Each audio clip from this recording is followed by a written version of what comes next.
Weather చల్లగా ఉంది. ఘాటుగా, కారంగా ఏం తినాలా అని ఆలోచిస్తే శనివారం అయ్యో అని ఫ్రిడ్జ్ ఓపెన్ చేసి చిరాగ్గా బెండకాయల మొహం కాసి చూస్తూ, ఏంటి ఈరోజు కూడా నన్ను ఏం చేసేస్తావని వెటకారంగా చూసేయి. కానీ ఏం చేయను, నిన్నైతే పప్పు చేసి బెండకాయ ఫ్రై చేశాను. మొన్నేమో బెండకాయ పులుసు చేశాను.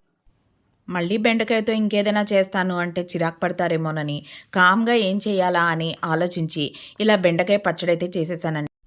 కూరలు కొనమన్నాం కదా అని ఇద్దరున్న ఇంట్లో ఒక 2 కేజీలు బెండకాయలు తీసుకొస్తే ఇలాంటి పనిష్మెంట్స్ ఇవ్వక తప్పదులేండి.